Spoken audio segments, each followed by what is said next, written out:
अस्सलाम वालेकुम, welcome to doctor सैमिस clinic. आज एक मेडिसिन है और आज की जो मेडिसिन है वो इंडियन होम्योपैथिक मेडिसिन है। जिंजीबर। जिंजीबर जो है वो एक इंडियन मेडिसिन है जो अदरक से बनती है। आज की वीडियो में हम देखेंगे कि ये जो मेडिसिन है ये किन कंडीशंस में दी जा सकती है, इसका स्फीयर ऑफ एक्शन क्या है, इसको किन किन डिजीजेस में और किस किस डोज में दिया जा सकता है। चलें जी वीडियो को स्टार्ट करें। आप जानते हैं अदरक हमारे किचन की बहुत ही अहम स्पाइस है, वेजिटेबल है। आप इसके बेशुमार फवाइद से आगाह हैं। आप जानते हैं इसके अंदर बहुत ज्यादा इंफ्लेमेटरी बहुत ज्यादा बेनिफिट्स हैं जो हमारी हेल्थ के बहुत से इश्यूज को रिजॉल्व करते हैं। जिंजीबर ऑफिशियल एक होम्योपैथिक मेडिसिन है जो के जिंजर से बनती है, अदरक से बनती है। अदरक के फवाइद से आप सब आगाह हैं। हमारी कोई भी हंडिया जो है, जो हमारा डेली फूड है, वो अदरक के बगैर, जिंजर के बगैर बिल्कुल नहीं बनता है। जिंजीबर का जो स्फीयर ऑफ एक्शन है वो 3 ऑर्गन्स पे है। सबसे पहले इसका जो स्फीयर ऑफ एक्शन है वो स्टमक इश्यूज में है। सेकंड, इसका जो स्फीयर ऑफ एक्शन है वो रेस्पिरेटरी इश्यूज में है, आपके सांस से मुतालिक जितनी बीमारियां हैं उस पे। थर्ड जो इसका स्फीयर ऑफ एक्शन है वो सेक्सुअल ऑर्गन्स के ऊपर है। अब हम ग्रेजुअली 1 बाय 1 करके तमाम ऑर्गन्स, तमाम डिसीजेस को डिस्कस करेंगे। स्टमक के ऊपर है। स्टमक में क्या होता है कि पेशेंट जब खाना खाता है, खाना खाने के 1 घंटे बाद उसको लगता है कि उसका खाना वहीं का वहीं पड़ा हुआ है, वो बिल्कुल डाइजेस्ट नहीं हुआ। खाना खाने के 2 घंटे के बाद उसको ऐसा फील होता है कि उसका खाना वहीं पे पड़ा हुआ है, वो डाइजेस्ट नहीं हुआ। खाना खाने के 3 घंटे बाद उसको ऐसा ही फील होता है कि उसका खाना वहीं पे पड़ा हुआ है, वो डाइजेस्ट नहीं हुआ।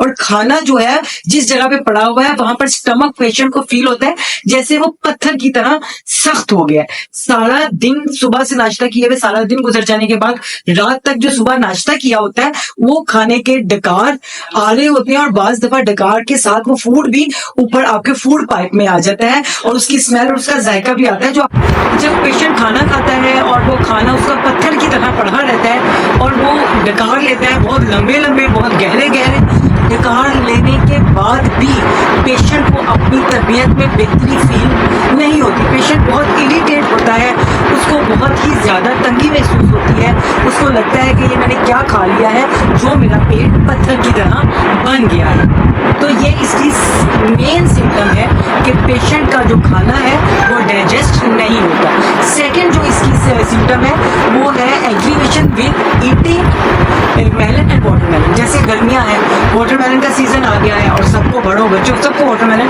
बहुत पसंद है। मेलन या वाटरमेलन खाने के बाद अगर पेट में दर्द होती है, लूज मोशन हो जाती है, डायरिया हो जाता है, डायसेंट्री हो जाती है, कभी कभी उसके साथ ब्लड भी, स्टूल के साथ ब्लड भी पास होने लगता है, देन भी जिंजीबर आपको बहुत अच्छा इफेक्ट देती है। स्पेशली बच्चों में क्या होता है कि बच्चे जैसे थोड़ा सा वाटरमेलन खाते हैं उनको डायसेंट्री हो जाती है, उनको लूज मोशन। ऐसे कंडीशन में जिंजीबर की चंद डोजेज जो है स्टमक के इस इशू को खत्म कर देते हैं। तो खाना खाता है या पेशेंट अपने घर का, हम सब अपने घर से पानी पीने के आते हैं, अगर पेशेंट बाहर जाके किसी जगह का पानी पीता है और पानी पीने की वजह से उसको लूज मोशन और डायरिया हो जाता है, इसकी फर्स्ट पर्सन तो आर्सेनिकम एल्ब है। लेकिन अगर पानी से और फ्रूट से और जगह बदलने से आपको डायरिया हो रहा है, जिंजीबर बहुत अच्छी मेडिसिन है। और स्टमक इशू में ऐसा भी होता है जब आप खाना खाएं और खाना खाने के बाद आपको नींद सी, लेजीनेस, सुस्ती सी आने लगे, स्पेशली आप जब आपके वर्किंग आवर्स हो, आप अपने ऑफिस में बैठ के काम कर रहे हो, आपने लंच किया और लंच के बाद तो आपको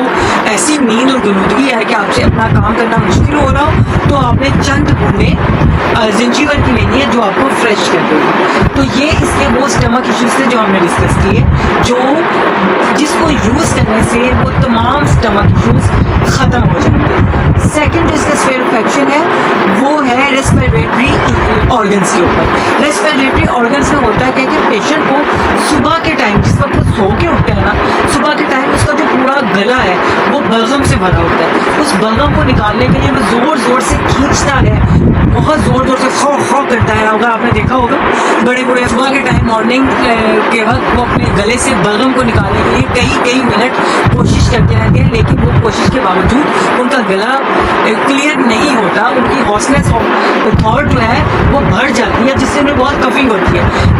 बलगम बाहर निकालने की कोशिश में उनको बहुत खांसी आती है, गले में बहुत सख्ती हो जाती है, बहुत खांसी के साथ बहुत ज्यादा बलगम भी डिस्चार्ज हो जाता है।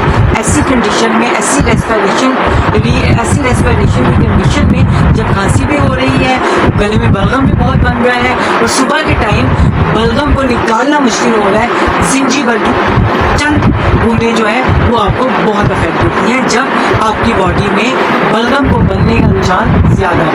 तो पेशेंट को जब कफिंग बहुत ज्यादा होती है तो उसको सीने की स्टर्नम बॉन्ड जो है, जो सीने की हड्डी है, उसकी बैक साइड में दर्द भी फील होती है। पेशेंट को खांसी आ रही है, कफ आ रही है, बलगम आ रही है और उसके सीने की हड्डी की बैक साइड पे उसको पेन फील हो रही है, तो जिंजीवर बहुत अच्छा काम करेगी। थर्ड जो इसका स्फीयर ऑफ एक्शन है वो सेक्सुअल ऑर्गन के ऊपर है। सेक्सुअल ऑर्गन के ऊपर स्पेशली मेल के मेन पार्ट पे अगर बहुत ज्यादा ईचिंग है, बहुत ज्यादा बर्निंग है, तो जिंजीवर बहुत अच्छा काम करती है।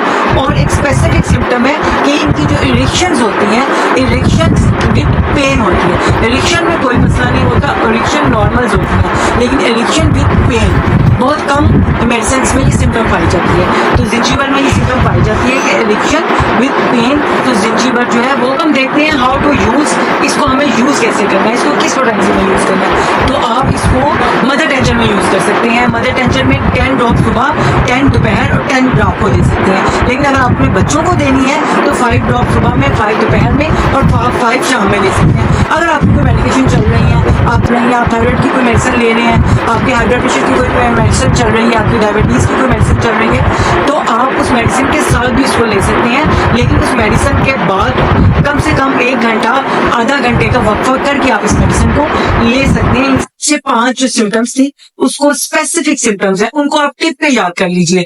आपको ये जहन में आते ही जिंजीवर याद आएगी। सबसे पहले इसका एक्शन स्टमक पे। स्टमक में जब खाना डाइजेस्ट नहीं होता, डकार आते हैं, जब बहुत ज्यादा सुस्ती होने लगती, खाने के बाद खाना हजम नहीं होता, वहीं पे पड़ा रहता है, और जब पानी के बदलने से और वाटरमेलन खाने के बाद डायरिया होता है, और जब लंबे अरसे बुखार रहने की वजह से, स्पेशली टाइफाइड फीवर के बाद यूरिनेशन में प्रॉब्लम होता है कि आप लंबे अरसे से किसी बीमारी में मुब्तला थे, काफी मेडिकेशन चल रही थी, उसके बाद आपका यूरिन आना रुक गया है या यूरिन आना कम हो गया है, या किसी ऑपरेशन के बाद कोई यूरिन आना कम हो गया, ऐसी कंडीशन में भी जिंजीवर बहुत अच्छा काम करेगी। उसके बाद आपकी रेस्पिरेटरी सिम्टम्स में, आपकी खांसी के अंदर, आपके सीने में दर्द के अंदर, आपके हॉर्सनेस की वजह से, उसमें बहुत अच्छा काम करेगी। सेक्सुअल ऑर्गन में इरेक्शन विद पेनफुल, उस पर बहुत अच्छा काम करेगी। सेक्सुअल ऑर्गन की बर्निंग और इचिंग में बहुत अच्छा काम करेगी।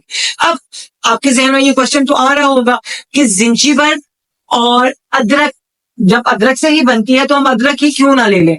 तो जिंजीवर और अदरक में ये फर्क है कि जिस वक्त हमारी होम्योपैथिक मेडिसिन की पोटेंटाइजेशन की जाती है या उसको जब उसका एक्सट्रैक्ट निकाला जाता है तो उसको एक मुय्यना मुद्दत तक उसको अल्कोहल में रखा जाता है। अल्कोहल में रखने की वजह से उसकी बहुत सी प्रॉपर्टीज जो है वो उसके अंदर आ जाती हैं, जो कि अदरक को यूज करने से हम उसकी सारी की सारी प्रॉपर्टीज से फायदा उठा नहीं सकते। लेकिन क्योंकि इसे हमने कुछ अरसे के लिए अल्कोहल में रखा होता है तो उसकी तमाम जितनी प्रॉपर्टीज है वो इस मेडिसिन में आ जाती हैं और उससे हम फायदा उठा सकते हैं। तो आजकल समर सीजन चल रहा है और समर सीजन में ये मेडिसिन आपको बहुत हेल्प देने वाली है। अगर इन सिम्टम्स में से कोई सिम्टम्स आप में, आपकी फैमिली में, आपके बच्चों में पाई जा रही है तो जिंजीवर को घर लाइए, यूज कीजिए और अपने आप को सेहतमंद रखिए। आई होप सो कि इन्फॉर्मेशन आपके लिए बेनिफिशियल होगी। मिलते हैं इंशाल्लाह नेक्स्ट टॉपिक, नेक्स्ट वीडियो के साथ। तब तक के लिए अल्लाह हाफिज।